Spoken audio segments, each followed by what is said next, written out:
जय श्री राम। शंखनाद में आपका स्वागत है। अरविंद केजरीवाल का हो गया, ममता बनर्जी का हो गया, अब उद्धव ठाकरे का होना बाकी है। पार्टी खाली होना बाकी है, क्योंकि अब उद्धव ठाकरे के सांसदों का नंबर लग चुका है।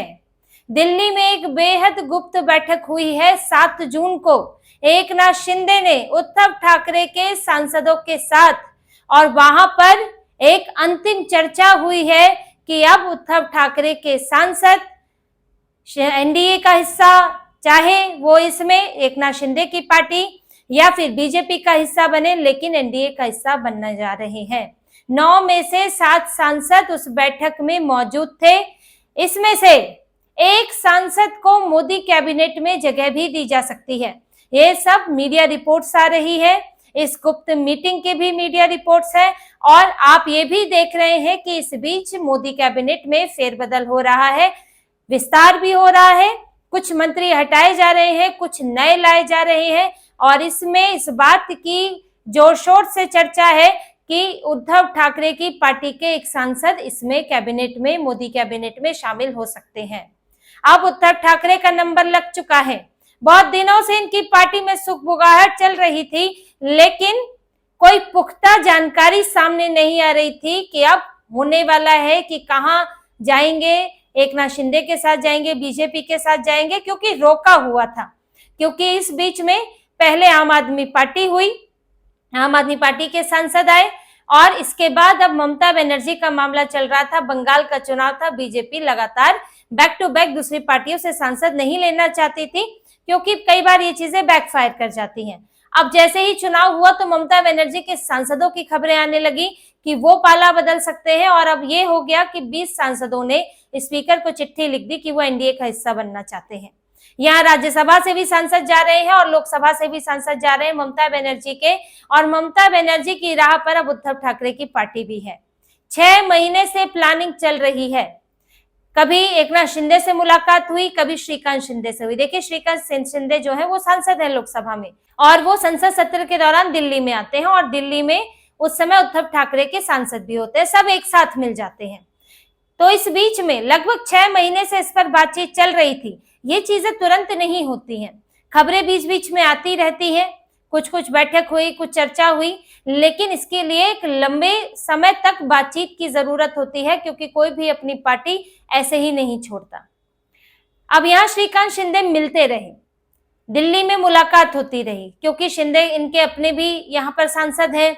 गुप्त बैठकें भी होती रही, किसी के जरिए मैसेज भी पहुंचाते रहे। तो श्रीकांत शिंदे भी यहाँ पर फील्डिंग सेट कर रहे थे। 6 महीने से खूब बातचीत चल रही थी, और जब लगभग चीजें पक्की हो गई तब खबरें निकली, और फिर उद्धव ठाकरे तड़प उठे, सीधे संजय राउत को बोला। फिर संजय राउत ने मीटिंग ली। फिर सांसदों ने अपनी जो उनकी नाराजगी थी, और वो नाराजगी पहली बार नहीं थी, वो पहले भी जाहिर कर चुके थे, वो सारी नाराजगियां बताई कि कैसे उद्धव ठाकरे तक हमारी बात नहीं पहुंचती, पार्टी में तुष्टीकरण की स्थिति आ गई है, हम अपने विधान संसदीय क्षेत्रों में हम क्या बोले क्या करें, क्योंकि हमारी तो विचारधारा ही पलट गई है, हमारे लिए चुनाव लड़ना मुश्किल हो गया है, और आप जिस तरह से झगड़ा करके चल रहे हैं तो हमारा सत्ता के साथ, सरकार के साथ तालमेल भी नहीं बैठ रहा है। ये सारी शिकायतें हुई। फिर मातोश्री में बुलाया उद्धव ठाकरे ने, वहां बहुत इमोशनल करने की भी कोशिश की कि आप ही से पार्टी है, आप ही लोगों से है, ये सब बातें हुई। लेकिन उस वक्त भी झगड़ा हुआ। प्रियंका चतुर्वेदी ने संजय राउत को निशाना बनाया। उन्होंने कहा कि संजय राउत ने संसद की सीट के लिए पहले शरद पवार का नाम क्यों लिया, उन्होंने तो पहले ही हमारा पत्ता साफ कर दिया। वहां एक झगड़ा हुआ, और उद्धव ठाकरे ने खूब मनाने की कोशिश की, लेकिन सांसद माने नहीं।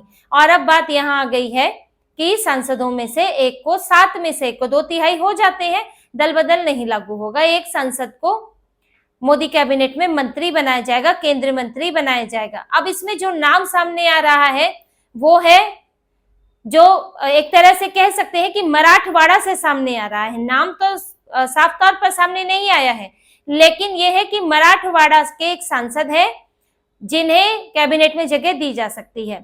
अब इसमें देखिए 3 है, ओमराजे निंबालकर, संजय जाधव और नागेश अष्टीकर। इसमें संजय जाधव का नाम सबसे पहले चल रहा है, क्योंकि संजय जाधव आप पिछले कुछ समय में एक्टिविटी जो उनकी रही है, और जो मैंने भी आपको पिछली खबरों में बताया है कि संजय जाधव पूरी तरह से अलग हो चुके थे। वो खुलकर जो है विरोध कर रहे थे। वो ना तो परभणी से वो सांसद हैं, वो परभणी की बैठकों में नहीं आ रहे थे, मातोश्री की बैठक में नहीं आए, शिवसेना भवन की यानी कि पार्टी ऑफिस की बैठक में नहीं आए, जो कि परभणी को लेकर बैठक थी।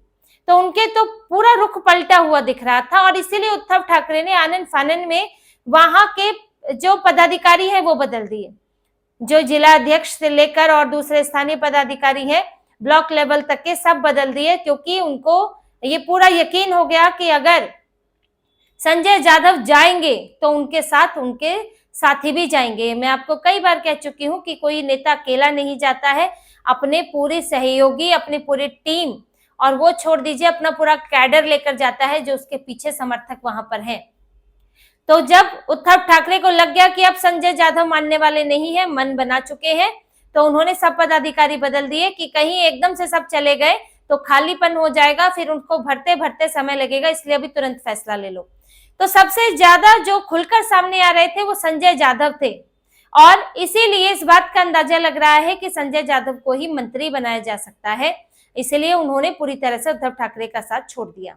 और वहां परभणी में हालात भी ऐसे हो गए थे कि यहाँ इन्होंने पार्षद के चुनाव में मुसलमानों का खूब इन्होंने सहयोग लिया, फिर एक मुस्लिम नेता को इन्होंने अपना मेयर बनाया, और मेयर बनते ही वहां पे हिंदू मंदिर रातों रात तोड़ दिया गया। हनुमान जी का मंदिर था, जिसके बाद से खूब विवाद हुआ, शिवसेना शिंदे जो है वो भी एक्टिव हो गई, खूब विरोध प्रदर्शन हुआ। तो एक तुष्टीकरण भी इनके नेताओं को सूट नहीं कर रहा था, तो इन्होंने अपना रास्ता अपनाया है।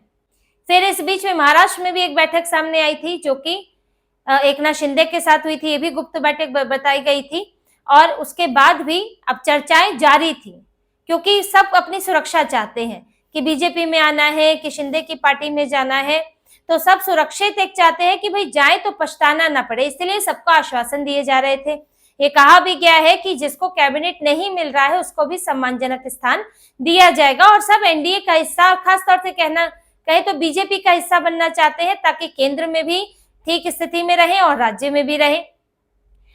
अब जो बचेंगे उनके भी नाम सामने आ रहे हैं, नाम या कहे कि जगह सामने आ रही है कि सिर्फ 7 तो जा रहे हैं, जो 2 रहेंगे वो मुंबई के सांसद हैं।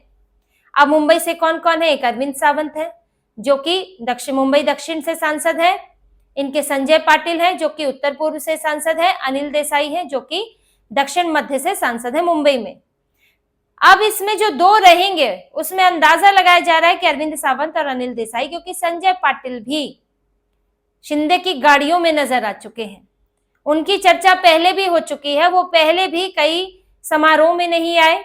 विधानसभा चुनाव के बाद जब इन्होंने कोशिश की थी, इनके सांसदों के पाला बदलने की खबरें आ रही थी, तो संजय राउत ने सबको 4-5 सांसदों को बुलाकर एकजुट करके इन्होंने दिखाने की कोशिश की, हम सब एक हैं, और उस वक्त इनके और पार्टी कार्यक्रम थे, उसमें संजय पाटिल नहीं आए थे। संजय पाटिल का नाम तो तभी से चर्चाओं में है कि वो पाला बदल सकते हैं, और अभी एकनाथ शिंदे के साथ वो गाड़ी में घूमते हुए भी नजर आए, जिस पर उद्धव ठाकरे ने स्पष्टीकरण भी मांगा था। लेकिन अब आप स्पष्टीकरण मांग ले, चाहे आप गिड़गिड़ा ले, रो ले, क्योंकि आप अपना तरीका तो बदलेंगे नहीं, आपकी पार्टी की तो हालत खराब ही है, तो फिर आप इन सब वजहों से कोई रुकने वाला नहीं है। अरविंद सावंत क्यों रुक रहे हैं? देखिए, अरविंद सावंत को इन्होंने लोकसभा में नेता बनाया हुआ है अपनी पार्टी का, जो अलग अलग कमेटियां बनती हैं उसमें अरविंद सावंत को भेजते हैं, किसी दूसरे सांसद का नाम तो आया नहीं है, तो एक तरह से दिल्ली में अपना नुमाइंदा बनाकर, प्रतिनिधि बनाकर अरविंद सावंत को इन्होंने रखा हुआ है। अनिल देसाई भी करीबी नेताओं में है, उनकी भी इनकी कोर टीम में जगह है, तो ये मुश्किल है कि इतने करीबी नेता जाएं।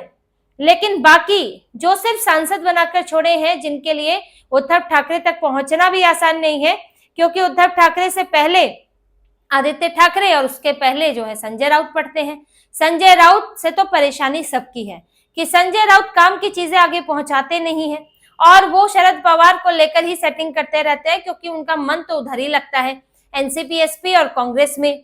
तो संजय राउत ने कई बातें ऐसी नहीं पहुंचाई जो कि उद्धव ठाकरे तक पहुंचनी चाहिए थी। ये सब सांसदों की शिकायत है, और संजय राउत एक बैरियर बनकर, दीवार बनकर जो है खड़े हो जाते हैं। वो सामना में भी जो मर्जी आए उनका छपता है, बार बार टारगेट करते हैं, बीजेपी को भी टारगेट करते हैं और ये शरद पवार के लिए वहां पैरवी भी करते हैं।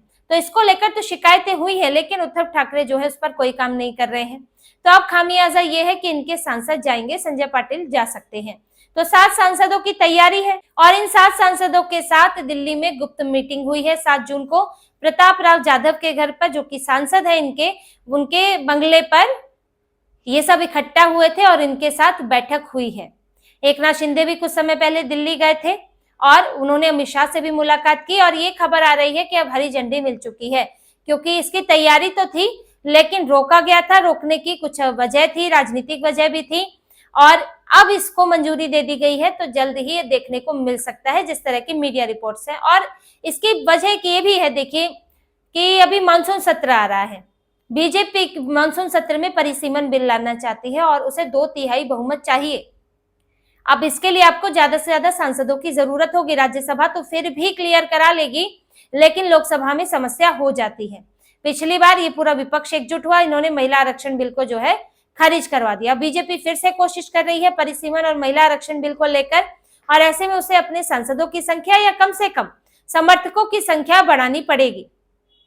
अब राज्यसभा चुनाव के बाद ये सब जो 18 जून को होने वाला है, कैबिनेट में फेरबदल होगा, जिसमें जो बाहर से आए हैं उनको भी कुछ जगह दी जाएगी, जैसे राघव चड्ढा की भी बात आ रही है।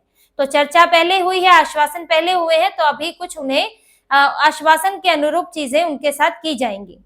और फिर इसके बाद आएगा मानसून सत्र में वो बिल, जिसमें बीजेपी की अभी तक एनडीए की संख्या 293 है।